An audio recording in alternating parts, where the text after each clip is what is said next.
After Metallica gained a little bit of fame from their MTV music video of the classic song One, they wanted to kind of, I guess, go for a mainstream approach. Metallica were never the same after that. It proves that once you go black, you never go back.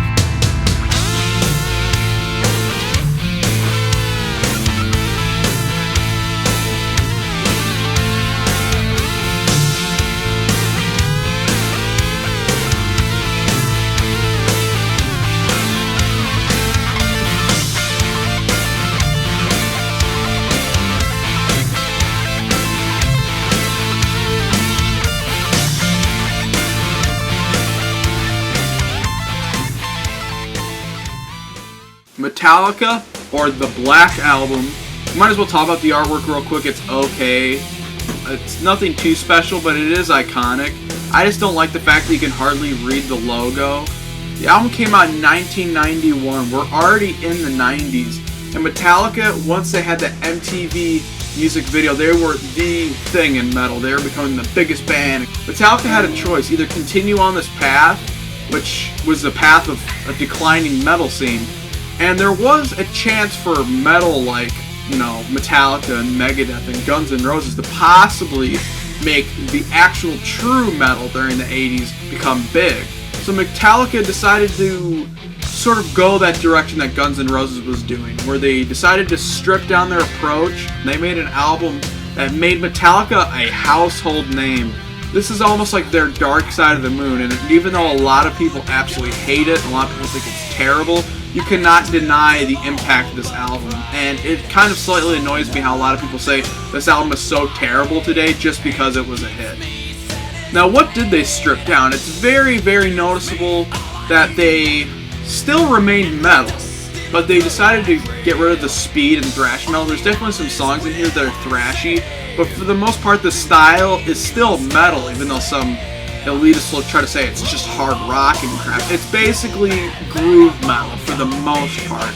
And that's another interesting thing, is you had the last album where they were so technical, and the drums were very, very all over the place and interesting, to slow grooves and more catchy choruses. And to achieve this idea of stripping down their sound a little bit, but still keeping true power of their songwriting still intact, but just making it not as complicated, they decided to hire a famous producer by the name of Bob Rock.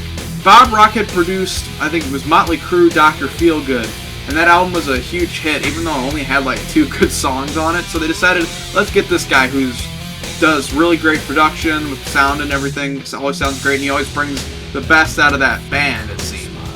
Now, it definitely, in some ways, especially sound-wise, it definitely sounds like a completely different Metallica, like how Dr. Feelgood sounds like a completely different Motley Crue. But at the same time, I think the music still remains very Metallica. The lyrics are still very, very Metallica. So there is a big debate whether they did sell out or not. I will say this, I think they definitely did, but I think that their hearts were in it at the same time, if you get what I'm saying. I think that they definitely wrote the songs normally, like they were just, this was what they wanted to write, and this was how they were going at it. They had Bob Rock come in, redo some things, because you could definitely see in the documentary about the album that he was having them completely redo some stuff like guitar solos, and I think that was for the best. I don't like the wah shit he added to the guitar solos, but I like that he had Kirk redo solos and make it more interesting in a certain way. But I don't think that this was a complete and utter sellout like people think, where they were just completely disregarding everything and there was an F you to the fans. I'd say the next album is definitely a complete betrayal and turn their backs on everyone. This was just more, they wanted to change their horizons a little bit. And this album had an immense tour. They toured on this album for like 3 years straight, and they did a tour with Guns N' Roses, and on that tour, James accidentally stepped on one of those things that emit the fire in the show. It lit him on fire and completely fucked him up, so Metallica had to cut their show short, and Guns N' Roses pretty much had to go on to pretty much stop the riots from happening, because a lot of people were getting restless and shit because they wanted the Metallica show. So they went on for like a couple minutes, and then Axl said fuck off, walked off, whole band walked off, and then there was a huge riot, and people got killed, and stuff got destroyed.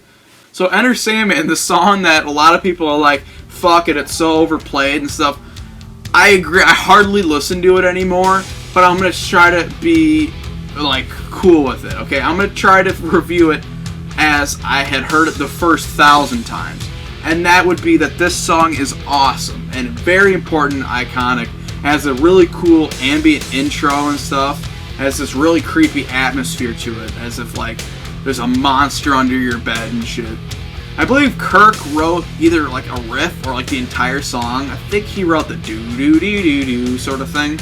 And I like how they keep progressing off that riff. It's not just a generic song. See, the songwriting, even on this song, is actually pretty unique and cool. And now this song is already starting to show another change in the band where James's vocals were gruff as hell, and because Bob Rock told him to sing in like a different way, where he's like, yeah, yeah, oh yeah, and all that weird shit. And I don't mind that as much, but I don't like it when he's just like hitting horrible notes, because he gets really pitchy when he does that voice, and it's very prevalent on some parts of the verse. The chorus is catchy as hell and fucking awesome. The riff in there is really cool and groovy. I love the middle part too, where it's getting really ambient and shit, and you hear like the little kid saying like, pray my Lord my soul to keep, and if I die before I wake, pray the Lord my soul to take.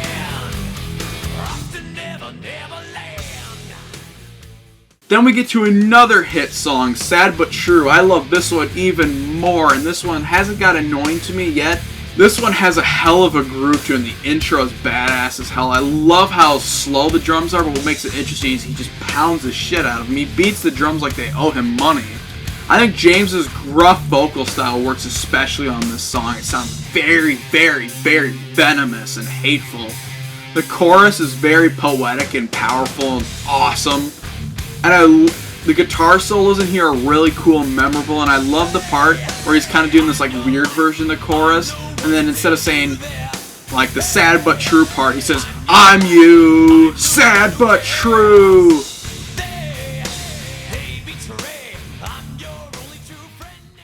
Then we have the song Holier Than Thou, which is kind of a deep cut, maybe like a filler to some people. It's very cool. It's a little bit thrashy. I really like the riffs in there, and I really, really like the chorus. The part where it sounds like he's howling, holier than thou. I think that's pretty cool. I'm just not too big of a fan of the verse. I just think James sounds weird on there. But other than that, it's a pretty damn cool song. Not talked about as much.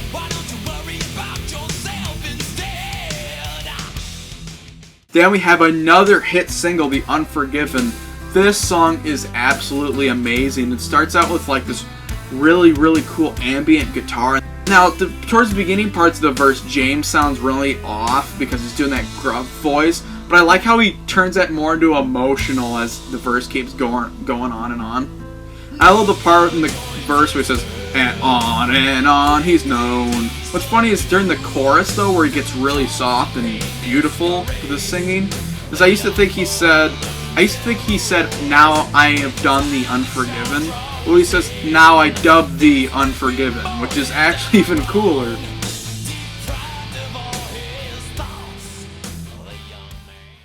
Then we have the song Wherever I May Roam. This is, for me personally, the most interesting song off the album. I used to fucking hate this song. Even when I used to really like this album, I thought it was the worst song off the entire album. I thought it was absolutely retarded, uninteresting, irritating, 1 out of 5. Now I really like it. It's like weird, but it's really cool at the same time. I don't even know how to explain. Like, his singing is just like horrendous, but in a cool way. For the most part, it's kind of like a slow grooving song. I do love that intro riff for sure, but the verse is just kind of weird. It's really, really, really slow, and James is just singing horrendously. I really like the later parts of the song, though. I really do like that chorus, and I love that part where they do that variation of the riff.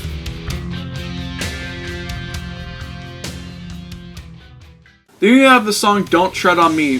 This song has changed in my opinion too. See, I used to really, really love this song. I do really love that intro, which I believe is actually from West Side Story. I can't remember the song. And I still really like that chorus.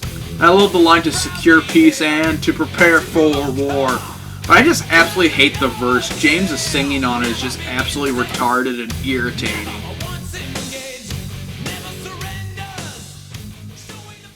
Then we have another interesting song that some people say is filler.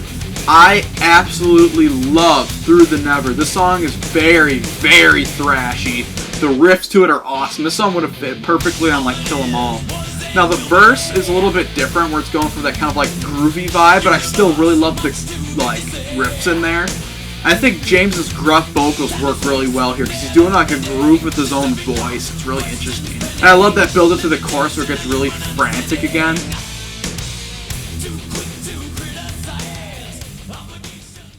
Then we have the hit song Nothing Else Matters. Now this is another ballad on the album that James wrote but didn't intentionally want it to be on the album. But it was Bob Rock who heard it and convinced him to put it on here. This song was actually like a love song to his girlfriend at the time because he had been away from her so long. And it's very, very melodic and beautiful, and I think James did an amazing job doing this really, really great, beautiful guitar melody. The song is absolutely amazing and stunning. It has a lot of great atmospherics and like violins and stuff. And I really love that chorus where they do the like vocal unison. I love the guitar solo at the end by James. And I love the melodic like acoustic guitar solo he does in the middle of the song.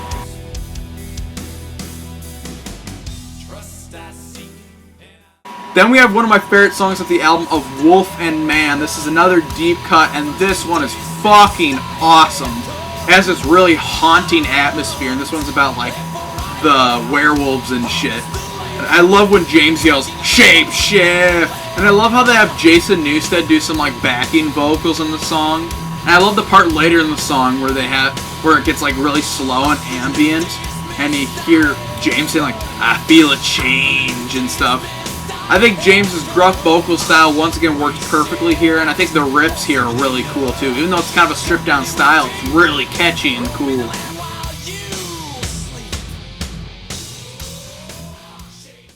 Then we have my absolute least favorite song on the album. I like the groove at first from the bass because it starts with the Jason Newsted bass riff that's really cool. But then it gets really annoying fast. I don't like the verse at all. And the build up to the chorus is okay. The "I see faith in your eyes." But the chorus is definitely the shining thing on the song. The guitar solo is nothing interesting at all. And it just remains in that tempo. It's very boring, but the chorus is really cool and catchy.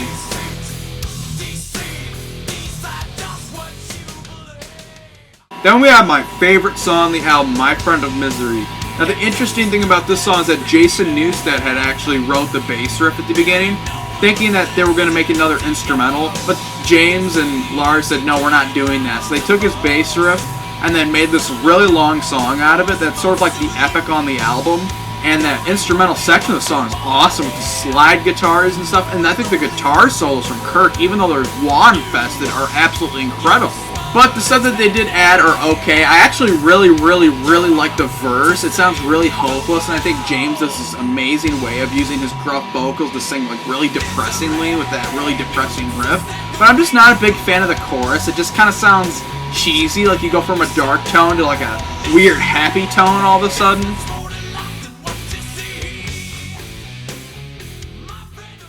Then we have the last song, Struggle Within, which is really weird because this song totally sounds like it should have opened the album.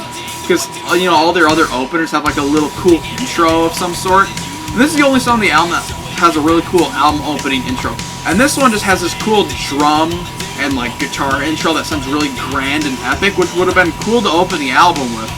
The rest of the song is really cool. I love that verse. James sings super frantically on it, and his vocals are all over the place. The guitar riff is really crazy. It's very thrashy. But my problem with this is I'm not the biggest fan of the chorus. It's kind of cheesy. It's just, "Struggle within, blah, blah, blah, blah, struggle within." And it just doesn't work at all for like a closing track, to be honest with you.